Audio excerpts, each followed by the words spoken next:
fish body resting on a crest of waves, here's a quick history lesson. Singapore was originally known as the ancient city of Temasek, which means sea town in Javanese. But according to legend recorded in the Malay annals, Prince Sang Nila Utama renamed it Singapura, meaning Lion City in Sanskrit, after he spotted a lion on its shores. The Malayan's head represents the lion spotted by the legendary Sang Nila Utama, while its fishtail symbolizes Temasek and Singapore's humble beginnings as a fishing village. Measuring 8.6 meters high and weighing 70 tons, the Malayan sits on reclaimed land looking out to sea. She attracts more than 1 million visitors a year who make the trip to New Malayan Park to photograph this world-famous icon at a new home, right here in scenic Marina Bay. Don't miss the chance to snap a shot with the Malayan right now. Now take a peek behind the Malayan and you'll see a baby Malayan. Can you guess what its eyes and scales are made of? Well, believe it or not, its eyes are actually made of little red teacups, and its scales are pieces of porcelain from spoons, bowls, and plates. The huge steel and glass structure next to the Malayan in the pub is known as Rum Fullerton, which offers a choice of waterfront restaurants, dance clubs, and a viewing deck with unrivaled vistas.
Theatres on the Bay. Because of its resemblance to the king of fruits, it's been affectionately nicknamed the Durians. But no worries here, quite unlike its pungent and often off-putting namesake, the Esplanade Theatres on the Bay swiftly attracts hordes of hungry culture vultures eager to taste of its many blockbuster productions. As the region's premier urban arts and entertainment center, it boasts superb facilities, showcases world-famous musicals, and features popular homegrown events like Queen Victoria, the Empress of India. The Victoria Theatre and Victoria Memorial Hall, which features the clock tower, are both historical monuments dedicated to the performance arts. Right next to them is the Empress Place building, which was constructed in 1907 entirely by convict labor. Previously known as the government offices, the Empress Place building is now also a national monument and home to the Asian Civilizations Museum.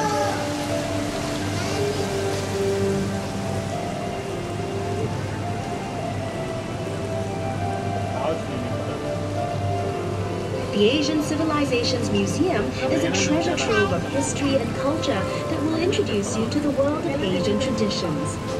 The museum features over 1,600 treasured artifacts in 4 themed geographical zones and includes a Singapore River gallery dedicated to the history and people of our beloved river. Be sure to check it out for an even more intimate picture of the things you've seen and learnt on this river cruise.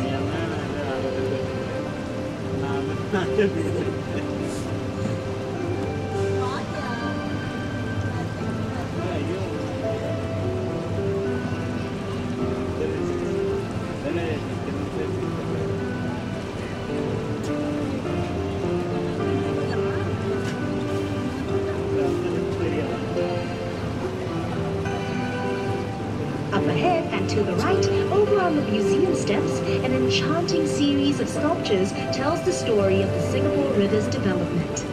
Meet our nation's pioneers, coolies, merchants, traders, and financiers, all immortalized in beautifully cast bronze. There are many other surprising sculptures that dot the Singapore River promenade, and if you decide to take an exploratory walk, we promise you won't be disappointed.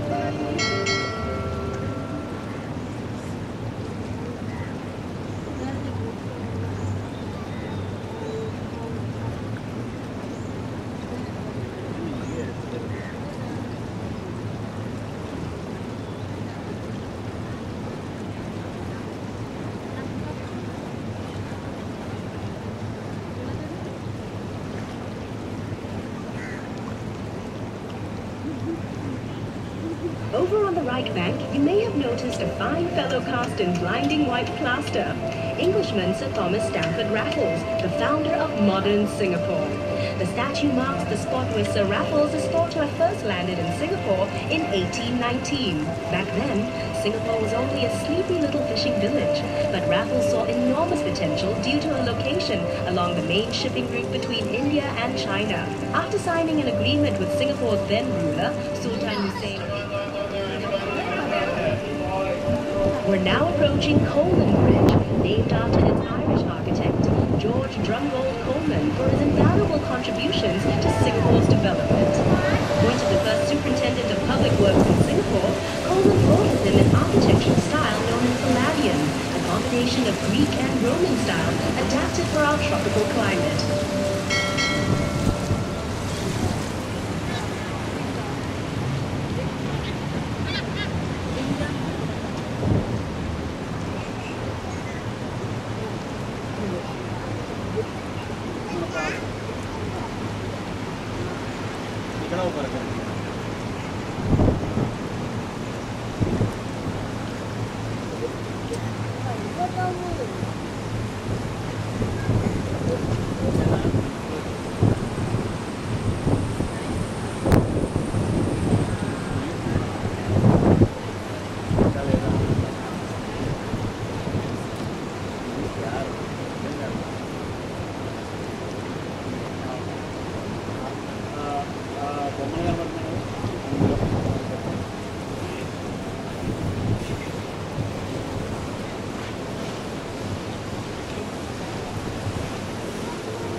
The quirky site to your right is Clark Quay.